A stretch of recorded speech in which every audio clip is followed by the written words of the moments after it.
लेकिन कोई बात नहीं, 1.25 लाख से एक लड़ाऊं तब गोविंद सिंह नाम कहलाऊं। मैं वो सूरमी हूँ, वो शेर नहीं हूँ जिसने वो शिक्षा का दूध पिया है जो धारती है, जो डॉक्टर अम्बेडकर के सिद्धांतों पे चलती है।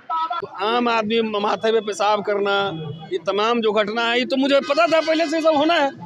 नेता लोग हमारा क्या कर रहा है, ये पूछो सवाल।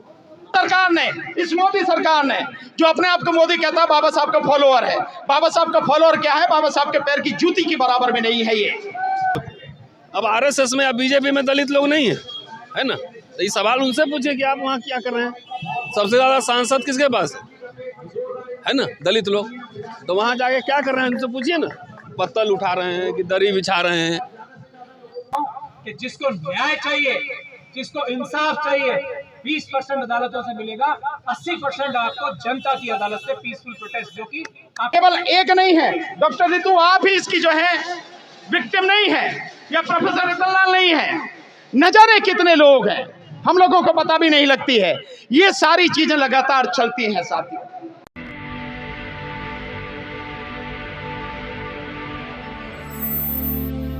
लेकिन कोई बात नहीं, 1.25 लाख से एक लड़ाऊं तब गोविंद सिंह नाम कहलाऊं।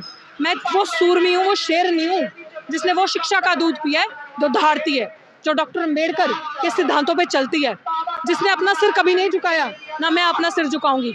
मेरा तो दूर, मैं अपने समाज का स्वाभिमान और आत्मसम्मान की लड़ाई है, मैं झुकने नहीं दूंगी। ये उस डिग्निटी की लड़ाई है, लड़ूंगी जब तक आखिरी सांस होगा। सर पे मेरे आप समझ लो कफन है। अब यहाँ से तभी जाऊंगी जब इंसाफ मिलेगा, तब तक नहीं जाऊंगी वापस। और दूसरी चीज, जो लोग ये चाहते हैं कि कब तक धरना चलेगा, निश्चित काल। आज वाइस चांसलर साहब अपना दिखाओ कि आप इनजस्टिस के खिलाफ हैं। आप आरोपी को आज ध्वस्त करते हो अपनी सीट से, उसको टर्मिनेट करते हो, सस्पेंड करते हो। तो आज मैं अपना धरना उठा लूंगी। ये धरना तब तक नहीं उठेगा जब तक ये सस्पेंड नहीं हो।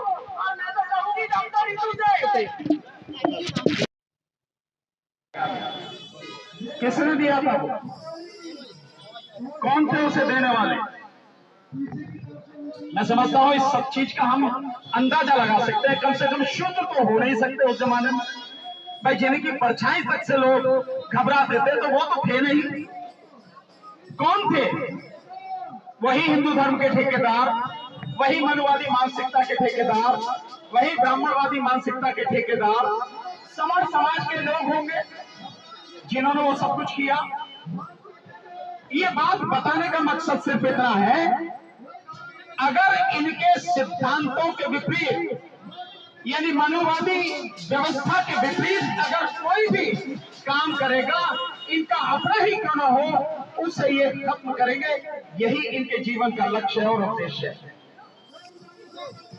और फिर जब ये अपनों को नहीं बख्शते, तो डॉक्टर रितु हो, प्रोफेसर रतनलाल जी हो, चंद्रशेखर जी हो, कितने भी लोग हो, पायल तड़वी हो, रोहित वेमुला हो, ऐसे कितने ही बहुजन समाज के हमारे साथी हैं, हमारे लोग हैं जिनके साथ अत्याचार होता रहा।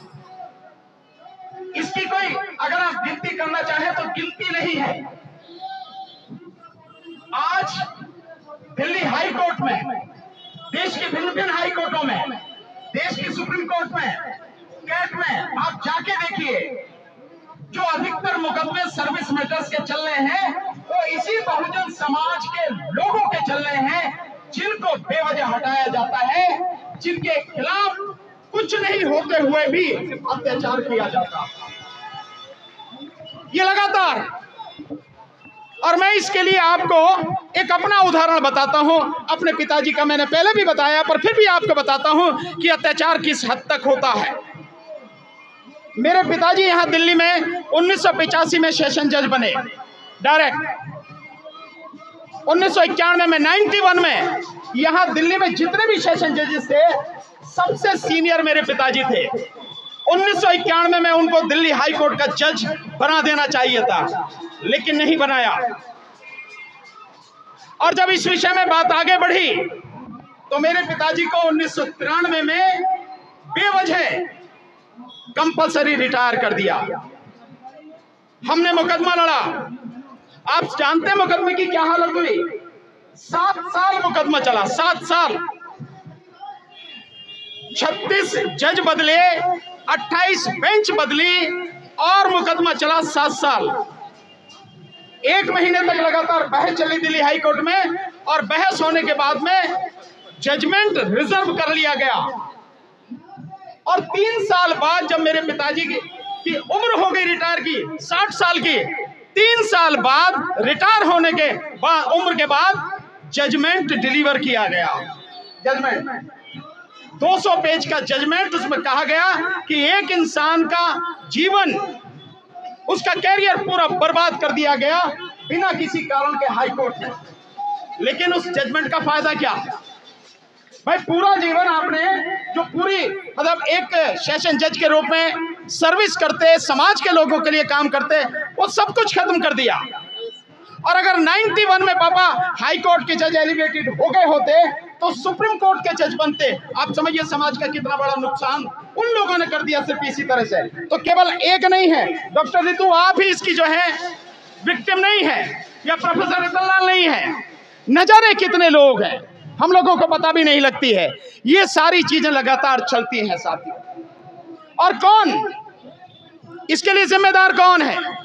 इसके लिए जिम्मेदार, सबसे ज्यादा जिम्मेदार है वो राजनेता जो समाज का हिस्सा होकर पार्लियामेंट में बैठते हैं, विधानसभाओं में जाके बैठते हैं, और फिर आप बचाव की बात कर रहे हैं कि वो हमारा बचाव करेंगे। नहीं, वो लोग संविधान के विरोध में काम करते हैं और उन्हीं के लिए काम करते हैं, उनकी गुलामी करते हैं। इसके अलावा कोई काम उनका नहीं होता। आपने एक कानून इस देश में बना है, आर्थिक आधार पर सवर्णों के लिए 10% आरक्षण। आर्थिक आधार पर संविधान में कहीं भी आर्थिक आधार पर आरक्षण की व्यवस्था नहीं है। ये गरीबी हटाओ प्रोग्राम नहीं है, गरीबी उन्मूलन कार्यक्रम नहीं है। रिजर्वेशन है कि मान सम्मान से जीने के लिए, बराबरी से जीने के लिए एक व्यवस्था की गई है उस समाज के लिए जिस समाज को हजारों साल से दबाकर रखा गया, उसको बराबरी का अवसर देने के लिए इसकी व्यवस्था की गई है। तो आर्थिक आधार पर पूरी तरह से गैर संवैधानिक, गैर कानूनी काम। लेकिन जब वो संसद में पास हुआ कानून, जो बिल पास हुआ, उसके पक्ष में वोट देने वाले कौन थे? हमारे ही समाज के 131 MP SC ST के और बाकी OBC के वो लोग थे उनके पक्ष में देने वाले। नहीं तो वो विरोध करते। अगर वो विरोध करते तो किसी हालत में वो कानून नहीं बन सकता था। लेकिन अपने ही समाज की गर्दन कटवाने के लिए उन लोगों ने ये सारा काम किया। और इस समय कौन कौन शामिल है? केवल ये VC, रजिस्ट्रार, ये एक नहीं है, ऐसे लोगों की भीड़ है, चारों तरफ भीड़ है। मैं अगर आपको बताऊं, इससे आप समझने की कोशिश करेंगे कि ये जो आरक्षण है, संविधान में कहीं भी ये नहीं लिखा कि 50% से ज्यादा आरक्षण नहीं हो सकता। कहीं ये व्यवस्था नहीं है संविधान में। लेकिन 50% से ज्यादा आरक्षण नहीं होगा, ये रोक किसने लगाई? ये सीमा किसने निश्चित की? सुप्रीम कोर्ट ने। जब संविधान में कोई चीज नहीं है, सुप्रीम कोर्ट कैसे उस व्यवस्था को कर रहा है? सुप्रीम कोर्ट ने लगाई कि 50% से ज्यादा आरक्षण नहीं हो सकता। और हुआ कैसे? 22.5% यानी 15% SC का, 7.5% ST का, और इसके अलावा ये टोटल हो गया 22.5% और 27% OBC का, कुल मिला के हो गया 49.5%। यानी कि संविधान के विरोध में जाके देश की सबसे बड़ी अदालत ने, जिसका काम था न्याय देना, संविधान को लागू करना, उसी अदालत ने सवर्णों के लिए 50.5% यानी 50.5% आरक्षण पक्का कर लिया। और अब इस सरकार ने, इस मोदी सरकार ने, जो अपने आप को मोदी कहता है, बाबा साहब का फॉलोअर है। बाबा साहब का फॉलोअर क्या है? बाबा साहब के पैर की जूती की बराबर में नहीं है ये जो आदमी।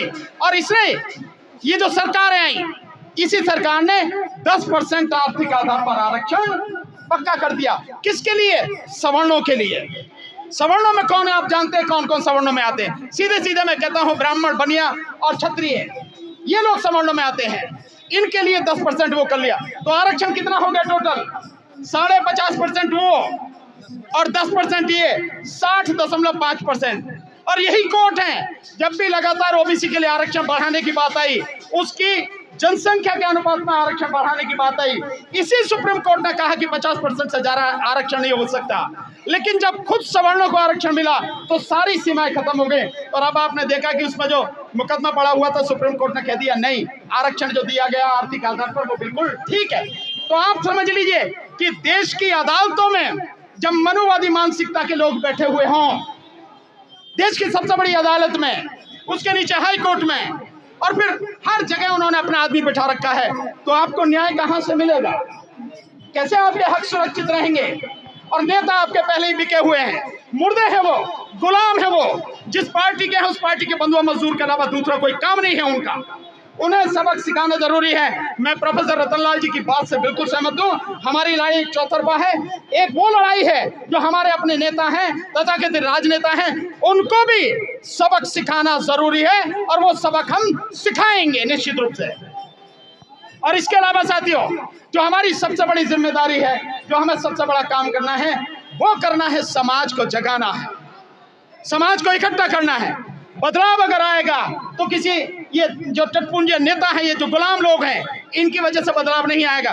बदलाव अगर आएगा जब समाज बदलेगा, जब समाज खड़ा होगा, जब समाज जन आंदोलन करेगा, जब समाज लड़ने के लिए तैयार होगा, मरने के लिए तैयार होगा, तब जाके बदलाव आएगा। तभी बदलाव आता है, अन्यथा बदलाव आता नहीं है साथियों।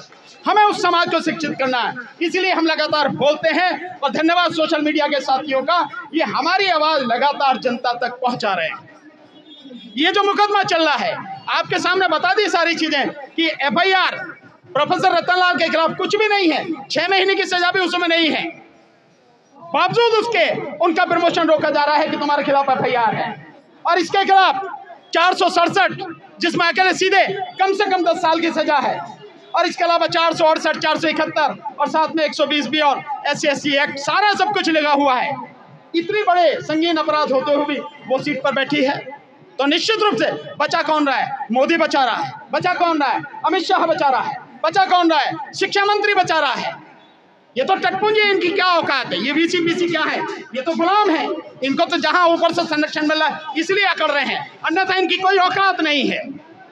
तो इनको बचाने वाले, इनको रखने वाले बहुत लोग हैं, इसलिए हमारी लड़ाई बड़ी है साथियों। सो मैं आप इसके माध्यम से, आप लोगों के माध्यम से, इस आंदोलन के मंच पर खड़ा होकर मैं समाज के उन लोगों से निवेदन करना चाहूँगा जो जहाँ भी हैं, इस आंदोलन में आइए। ये लड़ाई डॉक्टर रितु की नहीं है। अगर नौकरी ही लेनी होती तो जिन लोगों ने हटाया है, मुकदमा होने के बाद वो कितनी ही बार डॉक्टर रितु को ऑफर दे चुके हैं। आपको जिस जगह भी पोस्टिंग चाहिए, जिस यूनिवर्सिटी में, जिस कॉलेज में, जहां आप पोस्टिंग चाहते हैं आपको पोस्टिंग मिलेगी। आपकी तनख्वाह भी ज्यादा होगी, जो सुविधाएं आपको चाहिए वो सारी मिलेंगे। आप ये मुकदमा वापस ले लीजिए। अगर नौकरी ही लेनी होती तो कब का लेके बैठ गई होती, लेकिन नौकरी को लात मारी किस लिए? कि न्याय मिलना चाहिए। न्याय किसको? केवल डॉक्टर रितु को नहीं, न्याय उस समाज को जिसका वो हिस्सा है, उस समाज का जिसका अपमान किया गया है। और अगर राजधानी में, देश की राजधानी में, दिल्ली यूनिवर्सिटी में अगर समाज को अपमानित किया जा सकता है, तो आप समझ सकते हैं कि दूर दराज के इलाकों में क्या स्थिति लोगों की रहेगी। कौन बोल सकता है? यहाँ वो हैं, हम लोग उनके साथ में हैं, वकीलों की पूरी टीम साथ में है, तो वो बोल पा रही हैं। जहाँ ऐसा नहीं है, आप जरा कल्पना कीजिए कि वहाँ क्या स्थिति रहेगी, वहाँ कैसे लोग जीते होंगे, किस तरह से उनके मान सम्मान को कुचला जाता रहा होगा। ये सारी चीजें लगातार चलती हैं साथी। इसलिए हम सब लोगों को इकट्ठा होके इस लड़ाई को लड़ना पड़ेगा।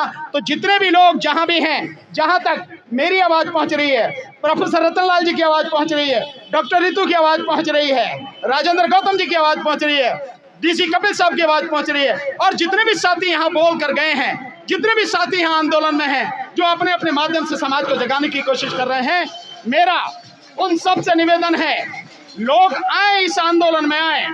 ये लड़ाई समाज की लड़ाई है साथियों। और अगर हम घरों में बैठे रहे तो हमारी हालत कितनी बुरी होगी आप इसकी कल्पना नहीं कर सकते हैं। अभी तो केवल संविधान को बदलने की बात हो रही है, जबकि संविधान की बहुत सी चीजें डॉक्टर प्रोफेसर रतनलाल जी ने आपको बता दिया बदली जा चुकी हैं, लगातार बदल रहे हैं वो सारी। ये 10% आरक्षण जो दिया गया, ये संविधान के विरोध में ही तो दिया गया है। क्या देश की सरकार जो संविधान के नीति निर्देशक सिद्धांतों में बात कही गई है कि कल्याणकारी राज्य की स्थापना करें, सरकार ने की क्या कल्याणकारी राज्य की स्थापना? क्या होता है कल्याणकारी राज्य? कल्याणकारी राज्य होता है कि देश के सभी नागरिकों को शिक्षा मिले, रोजगार मिले, रोजी रोटी के साधन मिले, इसके अलावा उन्हें स्वास्थ्य सुविधाएं मिले, उन्हें सुरक्षा मिले, महिलाओं की स्थिति बेहतर करने के लिए उन्हें हर तरह का प्रोटेक्शन मिले, उन्हें सुरक्षा मिले, ये सारी चीजें, मजदूरों को उनका हक मिले, किसानों को उनका हक मिले, ये सारी चीजें क्या सरकार ने की? नहीं की। और लगातार सरकार इन सब चीजों को खत्म करती जा रही है। मोदी को तो ध्यान भी नहीं है कि कभी उसने कहा था कि 2022 तक वो किसानों की आय दोगुनी करेगा। कहां गया उसका वादा? याद है उसे क्या? 2022 तक दुगने की तो बात ही छोड़िए, आज की तारीख में जो स्थिति है उसमें उनकी आय 35 से 40% कम हो गई। तो सरकार से हम उम्मीद करें? कोई सरकार नहीं करेगी। सरकार हमेशा जब करती है जब सड़क पर आंदोलन होता है, देश के लोग खड़े हो जाते हैं और स्थिति बद से बदतर होती जाती है, तब सरकार खड़ी होती है, तब सरकार सोचती है। तो साथियों, मैं फिर से यही अपील करूंगा समाज के लोगों से, दिल्ली यूनिवर्सिटी के जितने भी प्रोफेसर हैं, जितने भी स्टूडेंट्स हैं, यहाँ पर जितने भी हमारे वकील साथी, हम भी उनसे लगातार निवेदन करेंगे। जो रिटायर्ड लोग हैं, जो घरों में बैठे हैं, इसके अलावा सामाजिक संगठन हैं, सामाजिक संगठनों के कार्यकर्ता हैं, राजनीतिक सोच वाले लोग हैं, ये सारे के सारे इस आंदोलन में तन मन धन हर तरह का सहयोग दें, क्योंकि एक का आंदोलन नहीं है, ये आंदोलन हम सबका है, ये समाज की लड़ाई है, और समाज की लड़ाई अगर हम हार गए तो फिर कुछ बचेगा नहीं। 2024 में जिस तरह की स्थिति चल रही है, अगर ईवीएम से चुनाव हुआ और मोदी अगर ईवीएम से होगा तो मोदी जीत के आएगा, और मोदी जीत के आएगा, उसके 1 साल बाद इस देश में कुछ बचेगा नहीं, आपको लिख के दे सकता हूं मैं। इसलिए हर काम हमें यह करना है कि हर सूरत में 2024 में इस मोदी सरकार को, इस भाजपा सरकार को, इस मोदी को उखाड़ कर फेंकना है। राजनीति इनकी पूरी दफन कर देनी है इसी देश में, ताकि इनकी रूह भी निकल के बाहर ना आ सके साथियों। तभी बचेगा समाज, तभी बचेगा देश, नहीं तो कुछ बचने वाला नहीं है साथियों। ये रणनीति हमें अपनानी पड़ेगी। रही अदालत की, हम लोग लगातार, हम हैं, महमूद पराचा भाई हैं, महमूद पराचा भाई का तो कोई जवाब ही नहीं है। लगातार कहीं भी कुछ होता है वो आगे बढ़कर कदम बढ़ाते हैं, और जितना भी हो सकता है मदद करते हैं, हम लोग कर रहे हैं। और जिस तरह से यहाँ पे प्रोफेसर रतनलाल जी हैं और भी कुछ साथी हैं, लगातार इस आंदोलन में साथ दे रहे हैं। सब साथियों को मैं यही कहूंगा, उनकी बात सुने और इन साथियों के साथ में खड़े होकर इस आंदोलन को मजबूत बनाएं। आपके आंदोलन से, आपके इकट्ठा होने से, आपकी ताकत से कितना डर लगता है, नजारा देखा आपने, प्रत्यक्ष को प्रमाण किया आपने। यही इसी समय देखा जिस समय प्रोफेसर रतनलाल बोल रहे थे। आपने प्रत्यक्ष अपनी आंखों से देखा, आपने प्रत्यक्ष अपने कानों से सुना कि कितनी चिड़ूना होती है, कितनी जलन उनको है कि वो हमारी बात भी लोगों तक पहुंचे, इतना भी बर्दाश्त नहीं कर सकते हैं। ये है लगातार। तो इन सारी चीजों को हमें ध्यान में रखना है, और हमारा अगला कदम इसी के संदर्भ में पूरी मजबूती के साथ उठना चाहिए। साथियों, बाबा साहब तो अकेले थे उस जमाने में, अब तो हम बहुत लोग हैं। वो अकेले इतना कर गए, हम ईमानदारी से अगर चाहें तो पूरा पलट कर रख सकते हैं, इतिहास ही बदल सकते हैं, नया इतिहास बना सकते हैं। और हमारी तरफ आंखें दिखाने वाले, हमें दफन करने की कोशिश करने वाले, उन्हें हम इसी मिट्टी में दफन कर सकते हैं, अगर हम इकट्ठे हो जाएं और मजबूती के साथ चलें।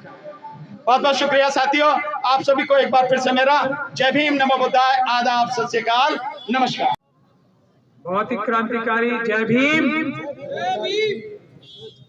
जय भारत, जय संविधान। आज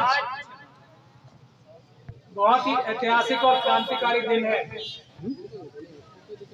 मेरी बात आप सभी लोग जो यहाँ बैठे हैं, सभी लोग जो पीछे हैं, जो हमारी आवाज सुन रहे होंगे, वाइस चांसलर साहब के ऑफिस में एसी कमरों में बैठ के, ये आप पकड़ो, और ये पीछे जो एसी कमरे में हैं वाइस चांसलर साहब और उनके बड़े बड़े अधिकारी, education minister, home minister, prime minister, जो इनके जरिए से सुनने होंगे, वो इस बात को ध्यान से सुन लें। जो अत्याचार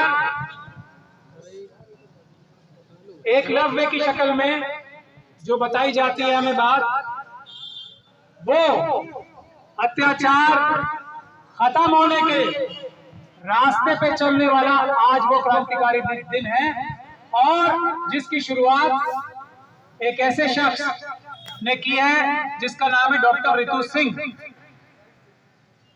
वो सभी लोग जिनके आंदोलन, चाहे हमारी वो पहलवान बहनें और बेटियां हो, या देश में जिन बच्चियों के साथ बलात्कार हो रहा है, मनुवादी मानसिकता आरएसएस और बीजेपी की जिन लोगों के साथ जुल्म और ज्यादती कर रही है, उनके बहुत बड़े बड़े आंदोलन, रोहित वेमुला, पायल तड़वी, चंद्रशेखर जो जम्मू में थे, और ये लोग तो वो हैं जिनकी कहानियां हम सब लोग जानते हैं। ऐसी हजारों लाखों कहानियां ऐसी हैं जो हमारे समय में इस समय हो रही होंगी। एक खड़े हैं डॉक्टर प्रोफेसर रतन लाल साहब, सामने खड़े हैं। ऐसा जुल्म और नाइंसाफी हो सकती है क्या? जो सबसे अच्छा है उसको मारा जाएगा, दबाया जाएगा। और मैं चैलेंज के साथ, दो लोगों को तो मैं पर्सनली जानता हूं, इसलिए मैं चैलेंज के साथ कह सकता हूं, मैं डॉक्टर रितु के बारे में भी ये चैलेंज के साथ कहता हूं कि वो प्रिंसिपल जो है ना, मैंने उनकी चार्जशीट में जो उनके कारनामे अच्छे अच्छे पढ़े हैं ना, उनकी हैंडराइटिंग भी देखी है। मैं इसीलिए एग्जांपल दे के बता रहा हूं प्रोफेसर रतन लाल का और डॉक्टर रितु। मैंने उस प्रिंसिपल की हैंडराइटिंग देखी है, और मैंने उस प्रिंसिपल की जो इंग्लिश में चंद जो उन्होंने वाक्य लिखे थे ना, वो देखे। मैं ये चैलेंज के साथ कह रहा हूं, 2 साल का सेकंड क्लास में पढ़ने वाले बच्चा, सेकंड क्लास में पढ़ने वाला बच्चा उससे ज्यादा समझ रखता होगा। और ये वाइस चांसलर साहब को बता रहा हूं, जाके देख लें।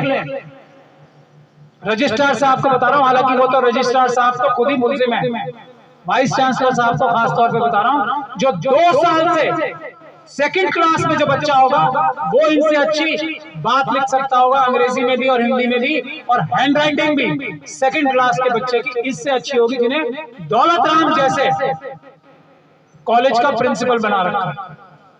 दौलत राम का रिजल्ट आता है अच्छा, तो वो प्रिंसिपल की वजह से नहीं, डॉक्टर रितु जैसी टीचर्स की वजह से आता है। प्रिंसिपल की वजह से तो मैंने देख लिया खराब ही होता होगा। अगर ये प्रिंसिपल ना हो तो दौलत राम कॉलेज का रिजल्ट और बेटर है, मैं एक गारंटी के साथ कह सकता हूं। उसी तरीके से डॉक्टर रतन लाल का केस है, जो सबसे अच्छे पढ़ाने वाले पढ़ने वाले हैं, उनकी क्या दुर्गति हो रही है आप सबके सामने। इसकी वजह क्या है? इसकी वजह है जो जुल्म करने वाले हैं आरएसएस बीजेपी के लोग, जो मनुवादी मानसिकता के लोग हैं, वो बेशर्म है। वो जुल्म भी करते हैं और ये दिखाते हैं कि ये जुल्म करना ठीक है। अभी एक छोटे बच्चे की पिटाई पूरे क्लास के स्टूडेंट से कराई, पूरा इकोसिस्टम उसको बचाने के लिए खड़ा है, उस टीचर को। यही कमोबेश काम इस प्रिंसिपल के लिए हो रहा है, यही काम ये प्रिंसिपल करती है। तो ये जो मानसिकता है ना, गलत काम करने की, अत्याचार करने की, और उसके बाद उसको जस्टिफाई करने की, और उस जस्टिफाई करने के लिए एक क्राइम को छुपाने के लिए 100 क्राइम करने की, ये जो मानसिकता है वो मनुवाद है, और वो डॉक्टर रितु के साथ हुआ है। लेकिन मैं कह रहा हूं कि हम लोग लकी हैं। लकी क्यों कह रहा हूं? कि आज ये आंदोलन जिस व्यक्तित्व के चारों तरफ हो रहा, वो जान दे देगी, सुन लीजिए, जान दे देगी, लेकिन ये लड़ाई जो उसकी अपनी नहीं है, ये सैकड़ों डॉक्टर रतन लाल की लड़ाई, ये सैकड़ों हजारों रितु सिंह की लड़ाई, सैकड़ों हजारों रोहित वेमुला की लड़ाई, सैकड़ों हजारों पायल तड़वी की लड़ाई लड़ रही है अकेली। और मुझे ये खुशी है बताते हुए कि हमारी खुशकिस्मती ये है, इनको शेरनी कहना मेरे ख्याल से कम होगा, इसलिए मैं शेरनी नहीं कहता। ये शेरनियां तो हमारे जो सर्कस में होते हैं ना, वो उनको टेम कर लेते हैं। ये जिस सोच की, जो इनकी परवरिश की सोच है, वो 1.25 लाख से 1 ऋणों वाली है। तो हम लोग बहुत लकी हैं। मैं पूरे देश के सभी प्रताड़ित लोगों से, खास तौर पे एजुकेशन की फील्ड के प्रताड़ित लोगों से, टीचर्स से, मैंने लखनऊ के केसेस भी देखे, मैंने बिहार के केसेस भी देखे, मैंने कितने केसेस कहां के नहीं देखे, किस स्टेट के। नॉर्थ ईस्ट चले जाइए, नॉर्थ ईस्ट चले जाइए, एक से बढ़कर एक इंटेलिजेंट टीचर वहां मौजूद है। उनको मौका नहीं मिलता। उनसे बात करके देखिए, बात करके देखने में पता लग जाएगा कि उनका मेंटल लेवल कितना ऊपर है। उन लोगों से जो नॉट फाउंड सूटेबल के जरिए, सिर्फ नॉट फाउंड सूटेबल के जरिए, एकलव्य का जो एक कॉन्सेप्ट बनाया है उसके जरिए बड़े बड़े ओहदों पे, बड़े बड़े रिसर्च सेंटर्स में बैठे हैं। मैं आपको ये बताना चाह रहा हूं कि प्रिंसिपल,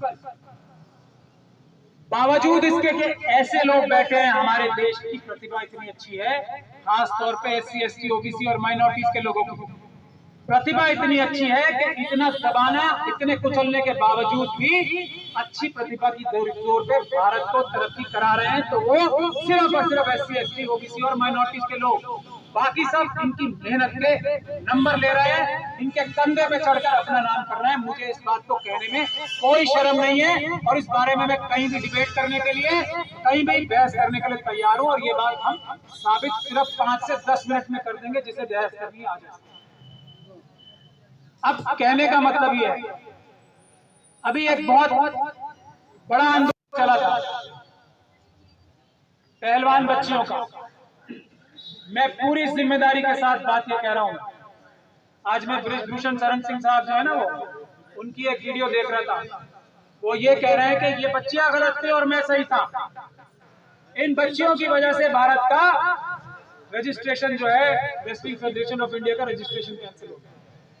ये नहीं कहेंगे, ये नहीं कहेंगे कि मैंने इतना दुराचार और अनाचार किया, जिसमें इस दिल्ली पुलिस, इस भ्रष्ट पुलिस के भ्रष्ट अधिकारियों द्वारा, जो अमित शाह के दबाव में जो चार्जशीट फाइल हुई है, उसमें भी इतना लिखना ही पड़ा उन भ्रष्ट पुलिस अधिकारियों को कि हाँ, इन बच्चियों के साथ बृजभूषण शरण सिंह ने ज्यादती की है। अगर न्यूट्रल इन्वेस्टिगेशन होती तो 1000 साल तक बेल नहीं होगी, जितनी बच्चियों के साथ उसने ज्यादती की। अब पूरा इकोसिस्टम बचाने के लिए लगा हुआ है और उसको बचाने के चक्कर में WFI, जो रेसलिंग फेडरेशन ऑफ इंडिया है, उसकी रजिस्ट्रेशन कैंसिल करा दी, लेकिन उसके खिलाफ कार्रवाई नहीं होने। इसी तरीके से जो पहलवान बच्चियों के साथ ज्यादती हुई है ना, मैं पूरी जिम्मेदारी के साथ कह रहा हूं, मेरी बात ध्यान से सुन ले। जो आंदोलन खत्म किया और जिन लोगों ने करवाया, भानु जी यहां मौजूद हैं, जिन लोगों ने आंदोलन खत्म करवाया है, और रिजल्ट आपके सामने होंगे बहुत जल्दी, उन लोगों की असलियत, उनके चेहरे से नकाब उतर जाएगी कि वो गद्दारी की है इन बच्चियों के साथ, जो पहलवान बच्चे। मैं डॉक्टर रितु का नाम बार बार क्यों ले रहा हूं कि ये काम यहां से नहीं हो सकता। ये कॉम्प्रोमाइज नहीं करेगी, ना अपना, ना रोहित वेमुला का, ना डॉक्टर प्रतनलाल का, ना पायल तडवी का, ना उन लाखों लाखों प्रोफेसर्स का जिनके साथ अब ज्यादती हो रही है SC, ST, OBC और माइनॉरिटी। हमारे लिए विक्ट्रीज बहुत जरूरी है और ये आंदोलन विक्ट्री का आंदोलन है। या तो हम लोग लाठी खाएंगे, गोली खाएंगे, सुन ले जो पीछे बैठे हैं और उनके थ्रू होम मिनिस्टर साहब और प्रधानमंत्री साहब ध्यान से सुन ले। हम लोग लेफ्ट राइट सेंटर में भी बैठे हैं बहुत सारे लोग, ध्यान से सुन ले। और ये दिल्ली यूनिवर्सिटी को RSS ने अपना गढ़ बनाया था। हमने अपने स्टूडेंटशिप के टाइम में वो गढ़ तोड़ा था। अब हमसे ज्यादा मजबूत लोग ये खड़े हैं हमारे बराबर, तो ये गढ़ यहां से टूटेगा, यहां से संविधान की बात शुरू होगी, यहां से बराबरी की बात शुरू होगी, यहां से इंसाफ की बात शुरू होगी, यहां से इज्जत की बात शुरू होगी। नौकरी का मसला नहीं है, न्याय का मसला है, नौकरी का मसला नहीं है। नौकरी इसे दुनिया की किसी यूनिवर्सिटी में मिल जाएगी। प्रोफेसर रतनलाल खड़े हैं, मैं पूरी गारंटी के साथ कह रहा हूं, दुनिया की किसी यूनिवर्सिटी में, यूरोप, अमेरिका, जापान, किसी यूनिवर्सिटी में इनको नौकरी मिल जाएगी। नौकरी की बात नहीं, न्याय इज्जत की बात है,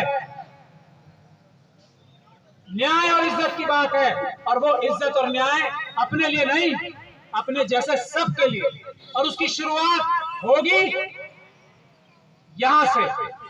अब बहुत सारे लोग ये बात पूछते हैं मुझसे और मैं उसका जवाब भी देता हूं कि आप तो वकील हो, न्यायिक व्यवस्था है, आपका केस जिसको दिखाते ना आपका केस इतना ओपन शट है, ये कोर्ट आपको रिलीफ देगा, 100% देगा। ये प्रिंसिपल नहीं, रजिस्ट्रार नहीं, हो सकता है वाइस चांसलर भी जेल जाएगा लंबे समय तक, ये इतना मजबूत केस है। और ये जो चार्जशीट में आया है ना, एक बात और बता दूं मैं, अभी हमारे पास बहुत सारे सबूत हैं इनके गंदे और घिनौने कारनामों के, हमने बहुत सारी रिकॉर्डिंग कर रखी है, उसका सैंपल आपको जल्दी दे देंगे। और जो ये इन्वेस्टिगेशन की है ना भ्रष्ट पुलिस अधिकारियों ने, वो सब जेल में मिलेंगे, ये भी मैं बता। अब मुझसे ये पूछते हैं कि ये बताओ आप कि कोर्ट से न्याय लेने के लिए आपको क्या तकलीफ है। मैं कहता हूं बिल्कुल तकलीफ नहीं, लेकिन हमारी न्यायिक व्यवस्था, प्रेशर है वो अलग बात है। न्यायिक व्यवस्था की सबसे बड़ी कमजोरी जो सभी मानते हैं वो ये है कि न्यायिक व्यवस्था के ऊपर काम का दबाव इतना है कि जब तक न्याय का फैसला आता है तब तक बहुत देर हो चुकी है, ये है। तो इसीलिए जो उससे भी बड़ी अदालत है, जनता की अदालत, उसमें जाना भी जरूरी है। और इसलिए मैं बार बार कहता हूं कि जिसको न्याय चाहिए, जिसको इंसाफ चाहिए, 20% अदालतों से मिलेगा, 80% आपको जनता की अदालत से पीसफुल प्रोटेस्ट, जो कि आपका संवैधानिक अधिकार है, उससे मिलेगा। मैं ये बात गारंटी से कह रहा हूं, दुनिया में कोई नहीं रोक सकता वाइस चांसलर साहब शायद बच जाए, शायद जेल जाने, और वो बहुत निर्भर करेगा कि उनकी बात की कार्रवाई क्या रही, वरना कोई चांस नहीं है, क्योंकि सबके रिटर्न डॉक्यूमेंट्स हैं। और ये प्रिंसिपल साहिबा ने इतनी जगह इतनी बदतमीजी की बातें की हैं कि, और इतने लोगों ने उनको रिकॉर्ड किया है। डॉक्टर रितु के केस में बता रहा हूं आपको कि उसी से उनकी सजा जो है ना 10 गुनी बढ़ जाएगी, ऐसे ऐसे काम उन्होंने कर रखा। तो वो बात ध्यान से सुन ले, वाइस चांसलर साहब ध्यान से सुन ले, इसमें से रास्ता कोई नहीं है। तो न्याय की बात करें, रास्ता एक ही है, न्याय की बात करें, कम से कम अब से करें। जिस प्रिंसिपल के खिलाफ फोर्जरी की चार्जशीट दिल्ली पुलिस को करने पे मजबूर होना पड़ा, क्या उसको सस्पेंड किया जाना चाहिए, नहीं किया जाना चाहिए, ये आप लोगों से मैं बात पूछता हूं, ये बताओ आप। और ऐसे वाइस चांसलर को शर्म आनी चाहिए, नहीं आनी चाहिए कि ऐसी चार्जशीट प्रिंसिपल को भी आप इतने एक प्रीमियर कॉलेज का प्रिंसिपल रखते हो, आज भी ना सिर्फ रखते हो, उनको बचाने के लिए दिन रात एक किए हो, उसके भी सबूत हमारे पास है। कितनी मेहनत सारा इकोसिस्टम कर रहा है, कैसे पहलवान बच्चियों को कुर्बान कर दिया, देश का नाम कुर्बान कर दिया, लेकिन बृजभूषण शरण सिंह को बचाना ही बचाना है। वही काम इस प्रिंसिपल के लिए हो रहा है। पूरी दिल्ली यूनिवर्सिटी का नाम खराब हो जाए, पूरी दुनिया में नाम खराब हो जाए। जिस प्रिंसिपल को 2 साल सेकंड क्लास में पढ़ने वाले जितनी अकल ना हो, बच्चे जितनी, उसको प्रिंसिपल बना के रखना है, यह है दुर्भाग्य की बात। उसके खिलाफ हमें लड़ाई लड़नी। तो यह है मेरा निवेदन आपसे कि अपने घरों में सोने की जरूरत नहीं है। इससे अच्छा मजबूत आंदोलन किसी को भी जो न्याय चाहता है, किसी भी समुदाय से आता हो जो न्याय चाहता है, इससे अच्छा आंदोलन, इससे अच्छा आपको मौका दोबारा नहीं मिलेगा। दिन रात एक करके इस आंदोलन से जुड़ें और देखें कि कैसे न्याय नहीं होता। कैसे हम देखेंगे कि फिर जो आज कंप्लेंट्स हमारे पास आ रही हैं कि जो लेक्चरर्स रखे जा रहे हैं, आज रिश्वतें लेके रखे जा रहे हैं, लिस्ट कहीं और बनती है, उसके बाद इंटरव्यू में लिस्ट दे दी जाती है और उनसे रिश्वतें लेके एक के बाद एक प्रोफेसर आज रखे जा रहे हैं। और जिन लोगों को निकाला जा रहा है, कब तक आप चुपचाप। मैं उन सभी टीचर्स से पूछता हूं जिन्हें अब निकाला जा रहा है 5 साल बाद, किसी को 10 साल बाद, किसी को 20 साल बाद, हम लोग खड़े हैं आपका साथ देने। ये प्रोफेसर रितु खड़ी है आपका साथ देने, आपके आगे रह के लड़ने के लिए। लेकिन आप लोग क्या सिर्फ घरों में बैठ के तमाशा देखोगे या यहाँ उतर के आके अपनी नौकरियां वापस लोगे? एक एक प्रोफेसर को जिसको निकाला गया है, हम लोग वादा करते हैं सबको नौकरियां दिलवाएंगे, लेकिन इस आंदोलन में जुड़ो। हम वादा करते हैं। मेरे साथ आप बालू जी मौजूद हैं, मेरे साथ आप बदलिया साहब, मेरे साथ यहाँ वकीलों की पूरी टीम, यहाँ आजाद साहब बैठे हैं, यहाँ बेनीवाल जी बैठे हैं, यहाँ बड़लिया साहब बैठे हैं, भानु प्रताप जी बैठे हैं, हमारे रोशन लाल जी बैठे हैं, सुबह से बैठे हैं, और ये ट्रेलर है। हम सैकड़ों वकील लगा देंगे आप सबकी नौकरियां दिलवाने के लिए, जिनकी नौकरियां छीनी गई हैं।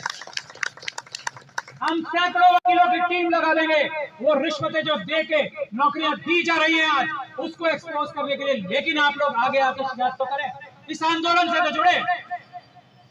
नहीं चाहिए आपको नौकरियां क्या? आगे बढ़े, आपकी नौकरियां आपके सामने, जो आप सालों साल तक मेरा, अब तो आपको कहीं और नौकरी नहीं मिलेगी, आपकी एज ज्यादा होगी, कहां जाके अप्लाई करेंगे आप लोग? और फिर बैकलॉग क्या हो गया हमारे लोगों को? हजारों प्रोफेसर इसी दिल्ली यूनिवर्सिटी में लग रहे हैं, क्या हो गया हमारे लोगों को? कहां है वो लोग जो एलिजिबल हैं दिल्ली यूनिवर्सिटी में लेक्चरर लगने के लिए, प्रोफेसर लगने के लिए? कहां है वो लोग? आओ इस आंदोलन को ज्वाइन करो और देखो कि सबको न्याय मिलेगा, इसी आंदोलन के थ्रू मिलेगा। क्योंकि ये एक ऐसा व्यक्तित्व लड़ रहा है जो न लाठी खाने से डरेगा, न गोली खाने से डरेगा, न न्याय की राह में, न इज्जत की राह में जेल जाने से डरेगा। इनको 50 बार, डॉक्टर रितु को 50 बार ऑफर आ चुकी है, इस कॉलेज में तुम्हारी नौकरी लगा देंगे। चुप हो जाओ, साथ मिल जाओ, तुम्हें प्रमोशन भी जल्दी दिला देंगे, तुम्हें फुल प्रोफेसर बहुत जल्दी बना देंगे। नहीं चाहिए। इसीलिए सबको प्रोफेसर बनाना है, हजारों लोगों को प्रोफेसर बनाना है, हजारों लोगों की नौकरियां जो ये बेईमानी से छीनी जा रही हैं, रिश्वतें ले लेके, उन सबको नौकरी वापस दिलानी। मेरे बराबर में यहाँ पर बता रहे हैं कि हमारे यूनिवर्सिटी के नॉन टीचिंग स्टाफ के लोग भी प्रोटेस्ट कर रहे हैं। मैं उनसे भी गुजारिश करूंगा, आए डॉक्टर रितु के नेतृत्व में ये लड़ाई लड़े, क्योंकि गोली खाने के लिए सबसे आगे ये रहेगी, ये वादा करती है। कर रहे हो नहीं कर रहे? लाठी खाने के लिए पूछ लो डॉक्टर रितु से, रहेगी सबसे आगे नहीं रहेंगी? बताओ।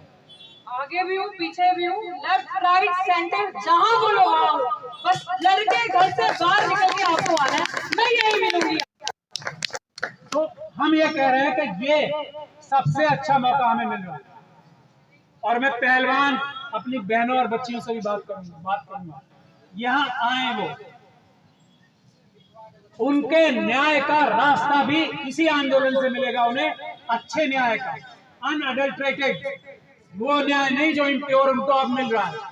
और मुझे बहुत बड़ा डर है कि उनको बिल्कुल न्याय नहीं मिलने वाला, जिस रास्ते पे अभी जो कानूनी कार्रवाई चल रही है। यहाँ आए, यहाँ से उन्हें असली न्याय मिलेगा।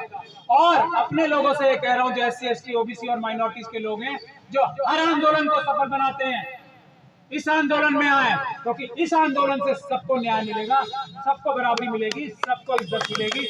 जय भीम, जय भारत, जय संविधान। आंदोलन मत करो, जेल चले जाओगे। तो नेता क्या चाह रहा है कि अब जितना रिजर्वेशन वगैरह तो खत्म हो ही रहा है, एक बार जो है सब रिजर्वेशन खत्म हो जाएगा, दलित लोग जाओ खेत में काम करो, सब तबीयत ठीक हो जाएगा, BP शुगर का बीमारी खत्म हो जाएगा, प्रकृति के पास भेजेगा।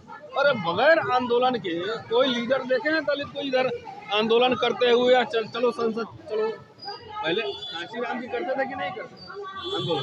नहीं करते थे। तो आजकल नेता लोग कहता है कि छोड़ दो, खाली मुझे वोट दो। लड़ेगा कौन? जो हम लोग धरना पे बैठे हैं, रितु सिंह, हम लोग तो लड़ ही रहे हैं।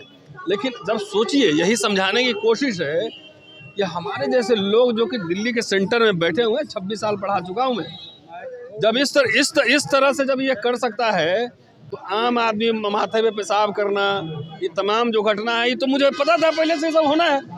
नेता लोग हमारा क्या कर रहा है, ये पूछो, सवाल पूछो। लड़ेगा कौन इस समाज के लिए? सोशल एक्टिविस्ट तो अपनी बात कह रहे हैं, लड़ रहे हैं ना। नेता सब खाली वोट लेके CM PM बनेगा। तो मंत्री विधायक बन के क्या करेंगे जब बोलने ही नहीं देगा अध्यक्ष पार्टी का? क्या करेंगे वैसा? जब बात टिकट तुम दिलवा रहे हो मुझे, समाज के चाहने से क्या होता है? हम तो समाज को खाली आगाह कर रहे हैं, भैया अपना हक हकूक स्वाभिमान इज्जत बचा लो। जो भी नेता तुम्हारे पास जाए इलेक्शन में उससे पूछो कि 10 साल में इतना जो दलित पे अत्याचार हुआ है, मोदी साहब इतना जो है निजीकरण बढ़ावा दिए हैं, पूरा मोनोपोली कैपिटलिज्म आया है, इस पे आप लोगों ने कुछ बोला, हल्ला किया कि वहाँ भजन करते रहे? ये खाली आप समाज को आगाह करें कि अपने नेताओं से पूछो। अध्यादेश लेकर आते हैं मोदी, काहे के लिए आए थे? जब 2 अप्रैल भारत बंद हो गया था तब वो अपने से थोड़े ही लाए थे। उसमें हमारे कई 11 या 13 साथी शहीद भी हुए थे। रोस्टर पे भी लाए थे अध्यादेश, वैसे फ्री का थोड़े ही लाए थे। 1 साल हम लोग आंदोलन किए थे, भारत बंद कॉल दिए थे, तब ना लाए थे अध्यादेश कि अपने से। वो तो अपने से जो काम नहीं कर सकते कोर्ट के थ्रू ये लोग करवाता है। कलाकारी कोर्ट में भी तरह तरह के जजेस है ना, तो कोर्ट के थ्रू ये सब काम करवाता है। सर आप कह रहे हैं आंदोलन किया जाए, क्या आंदोलन की सुनती है सरकार? तो नहीं सुनती है तो 2 अप्रैल 5 मार्च तो कह ही दिया। किसान आंदोलन क्या था? क्या था? घर में बैठ के किसानों को मिल गया है? बाबा साहब आंदोलन नहीं करते थे? महाड़ आंदोलन क्या था? वहाँ भजन करने गए थे। कालाराम टेम्पल आंदोलन क्या था? पूना सत्याग्रह क्या था? 1937 में 38 में जो है किसानों को 20,000 किसानों की रैली निकाले थे बम्बे में। ये नहीं पता है? सरकार के सामने फेल हो जाता है। उस वक्त मोदी जी नहीं थे ना, इनके पास 300 सांसद हैं। इसीलिए इनके खिलाफ बड़ा रैली निकालना चाहिए। इनके खिलाफ बड़ा जिला वाइज, ब्लॉक वाइज, पूरे देश में हर जगह आंदोलन करना चाहिए इनके खिलाफ। सब जन विरोधी जितना कानून बना रहे हैं इनके खिलाफ हर जगह आंदोलन, बड़ा आंदोलन होना चाहिए। भाई जिस पार्टी के फॉलोअर करोड़ों में हैं तो वो क्यों डर रहा है? पहले ये बताओ। जिसको CM PM बनना है या मंत्री बनना है, विधायक बनना है, तो वो क्यों डर रहा है? और डर ही नहीं रहा है, समाज को डरा भी रहा है। तो डराते डराते बाबा साहब ने कहा था ना कि कम से कम कारवा को आगे नहीं ले जाना तो पीछे भी मत धकेलना। आप 10 साल में कहाँ गया? जरा देख लो आप सिस्टम। सर पहले एक सवाल है, दिल्ली यूनिवर्सिटी के अंदर तकरीबन 100 से अधिक प्रोफेसर और असिस्टेंट प्रोफेसर है पहले समाज। 100 कह रहे हो तुम? 2000 से ज़्यादा हैं। वैसे 2000 से ज़्यादा है, लेकिन मैं एक अच्छी पोजीशन पे उनकी बात कर रहा हूँ। वो आज रितु सिंह के साथ सवाल में खड़ा होता है। आज आंदोलन की जरूरत है, जब व्यू में नहीं खड़ा हो सकता है तो आप देश में कैसे खड़ा कर सकते हैं? भाई एक बार बताओ, बड़े बड़े लीडर्स हैं वो क्यों नहीं आ रहे हैं सड़कों पे? यही सवाल है ना। हो सकता है किसी को डर हो और किसी को स्वार्थ हो। दो ही कारण हो सकते हैं ना कि इतना अब दमनकारी सिस्टम चल रहा है कि आप फेसबुक पे किसका पोस्ट लाइक करते हैं और किस पे कमेंट करते हैं, ये भी सरकार उसमें दिखवाती है। समझिए मेरी बात। हम लोग जैसे आवाज़ उठाए तो उसका कीमत हम चुका रहे हैं कि नहीं चुका रहे हैं? मुकदमा झेल रहे हैं, प्रमोशन रुक गया है, विदेश जाने नहीं दे रहा है। नहीं जाना मत जाने दो, लेकिन आवाज़ तो उठा रहे हैं, उसका कीमत चुका रहे हैं ना। तो बहुत सारे लोग बहादुर लोग नहीं होते हैं, सबको करियर भी बनाना होता है। तो जाके उनसे पूछिए ना क्यों नहीं आए, उसका जवाब हम है ना इधर। हम अपने लिए जिम्मेदार है ना, बाकी दुनिया के लिए हम थोड़ी जिम्मेदार। डरे हुए हैं, मजबूर हैं। हर जगह डर का माहौल। नेता का डरा हुआ है? जो नहीं डर रहा है उसको ED CBI लगा के जेल में डाल दे रहा है। सब जगह डर का माहौल है, एकदम डर जाओ। पहले इनसे लड़ाई लड़ी जाए, इनसे नेताओं से, इनसे लड़ना थोड़ी, तो हमारे लोग हैं, हमसे वोट लेते हैं। हाँ, उनको कम से कम मोरल बूस्टअप किया जाए। बोलो, लड़ो, मोरल बूस्टअप करिए। पूरे समाज को भटका दिया है। पूरा समाज BJP RSS पूरा इनका हक हकूक खत्म कर रही है, संवैधानिक प्रोविजंस खत्म कर रही हैं। इनको दिख नहीं रहा। लेकिन सर जिस संविधान की वजह से ये सांसद है, रोस्टर सिस्टम पर कैसे एक आ गए? अरे भाई तुम्हारा सवाल उल्टा है। उससे नौकरियां जा रही थी सबकी, तो नौकरी जिसको पेट पे लात लगेगा वो तो बाहर निकलेगा ही ना। हैं? अभी भी ये हाल हो जाता, अभी भी गड़बड़ होगा, अभी भी निकलेंगे हम। अब हो गया, थोड़ा रेस्ट ले रहा है सब लोग, अपना मकान खरीद के AC में रह रहा है, और क्या करता है। सर जिस संविधान की वजह सांसद MP MLA बन रहे हैं, जब उसको बदलने की बात होगी उस पर नहीं बोल रहे तो ऐसा आंदोलन तो नहीं बोल रहे हैं तो हम क्या बोले? पहले आप सबसे पहला जिम्मेदार, सबसे ज़्यादा लाभ मिला संविधान से दलितों को, अस्पृश्यता खत्म हुई। और दलित सब अपना उसमें होड़ लगा हुआ है कि हिंदू राष्ट्र का पालकी हम ढोएंगे पहले कि हम ढोएंगे पहले। तो इसीलिए हम समाज से विमर्श कर रहे हैं ना। हम संवाद किससे कर रहे हैं? आप लोग के माध्यम से समाज से संवाद कर रहे हैं। जागो, समझो तुम्हारे नेता भी तुम्हारा तो अपने सिर्फ अपना परिवार को छोड़कर, क्या सर फिर डॉक्टर परिवार को छोड़कर वो किसका भला हो रहा है? 2 सीट 3 सीट 5 सीट के लिए ये सब धंधा हो रहा है। तो अपने जात का जिसका वोट लेता है उसका भी कल्याण नहीं कर रहा है, ये भी बात है। क्या सर समाज को डरना है? जो डॉक्टर बाबा साहब कहते थे कि मुझे पढ़े लिखे लोगों ने धोखा दिया, क्या आज भी यही सिचुएशन बनी है कि पढ़े लिखे तो हैं लेकिन डर है? अरे भाई, पढ़े लिखे लोगों ने धोखा दिया है, ये कहाँ पढ़ा है? जब उन्होंने बाहर लोगों को बाहर भेजा पढ़ने के लिए, नहीं, वो आगरा के भाषण का पाठ है, ठीक है जी। कितने बच्चे भेजे थे, कब भेजे थे, पूरा देखिए। व्हाट्सएप यूनिवर्सिटी वाला क्वेश्चन नहीं, 19 बच्चे गए थे आगरा में, क्या बोला था? बोला धोखा शब्द नहीं इस्तेमाल, बोला जो अपेक्षा थी इनसे ये अपने बंधुओं का ख्याल रखेंगे, उस अपेक्षा पे खड़े नहीं उतरे। तो बाबा साहब को जिंदा कौन किया? फिर तो एक समाज में एक ही तरह के लोग थोड़ी होते। अब आरएसएस में या बीजेपी में दलित लोग नहीं है ना? तो ये सवाल उनसे पूछिए कि आप वहाँ क्या कर रहे हैं। सबसे ज़्यादा सांसद किसके पास है ना? दलित लोग। तो वहाँ जाके क्या कर रहे हैं उनसे पूछिए ना। पत्तल उठा रहे हैं कि दरी बिछा रहे हैं, क्या कर रहे हैं? समाज में इतना अत्याचार बढ़ रहा है, कुछ बोल रहे हैं कि नहीं बोल रहे हैं? नौकरी कर रहे हैं, चाकरी कर रहे हैं, तो उनसे सवाल पूछिए। हम तो सीधा लोगों से संवाद कर रहे हैं कि हमने, अरे नहीं जवाब दे तो लोग जाके चुनाव में जवाब देगा ना जी। आखिरी सवाल, संविधान से जो चर्चाएं चल रही है डरना चाहिए या फिर हवाई हवा है सब? क्या मतलब? जो संविधान बदलने की बात हो रही है सब हवाई हवा या डरना चाहिए? अरे यार, बदलना चाहिए, किस्तों में बदल रहा है, तुमको दिख ही नहीं रहा है। रूल ऑफ लॉ लागू है, रूल ऑफ लॉ लागू है, तो मेरी गिरफ्तारी हो गई। और सविता सिंह जी के खिलाफ धरना, उसकी गिरफ्तारी क्यों नहीं? उसमें तो बहुत संगीन आरोप है। SC/ST एक्ट का मसला है, चार्जशीट दायर हो गई है। इस संविधान का बदलना नहीं दिख रहा है। जिस तरीके से अपने विरोधियों को, पॉलिटिकल ओपोनेंट्स को, जिस तरह से पत्रकारों को मारे गए, इंटेलेक्चुअल्स मारे गए जो सवाल कर रहे हैं, तो आपको इस संविधान बदलना नहीं दिख रहा है। जिस तरह से पूरा केंद्रीकरण सत्ता का हो रहा है, वो संविधान बदलना आपको नहीं दिख रहा है। जिस तरह से डेमोक्रेसी में जो ओपोनेंट जो वॉइस हैं उसको दबाया जा रहा है, आपको नहीं दिख रहा है। जो रखवाले हैं वो फिर शांत क्यों हैं? तो उनसे पूछिए जाके, रखवाले से। हम लोग के औकात में जितना काम है, लिखना पढ़ना बोलना, उतना बोल रहे हैं, सबका जिम्मेदारी नहीं लिए हैं। जिस दिन हम पार्टी के राष्ट्रीय अध्यक्ष हो जाएंगे ना, उस दिन हम बताएंगे कि हम क्या करेंगे। सर एक सवाल है सर एक सवाल है सर, क्या है इन सॉल्यूशन क्या है? सॉल्यूशन ये है कि चुनाव आ रहा है, जात जात पे मत जाओ, सब आंख में एक बार देखो। और ये 10 साल से मनुस्मृति का शासन चल रहा है, आरएसएस बीजेपी, इसको पहले हराओ, बाद में और एजेंडा सेट कर लेंगे। दलित मैनिफेस्टो तैयार करो, और जितना ओपोनेंट पार्टी वाला है, ओपोजिशन वाला, उसको पकड़ाओ कि आप बोलो ये सब काम हमारे लिए करेंगे कि नहीं करेंगे। ये है सोल्यूशन। सर एक सवाल है सर, रितु सिंह की लड़ाई और रतन लाल सिंह की लड़ाई व्यक्तिगत लड़ाई है, समाज की लड़ाई है सर? ये आपको जैसे देखना है देखिए। ये लड़ाई, जब मैं तो यही कह रहा हूँ ना कि जब मेरे साथ ऐसा हो सकता है तो आप लोग की तरह गाजर मूली की तरह काट देगा। ये है, ये समाज की लड़ाई है। धन्यवाद सर।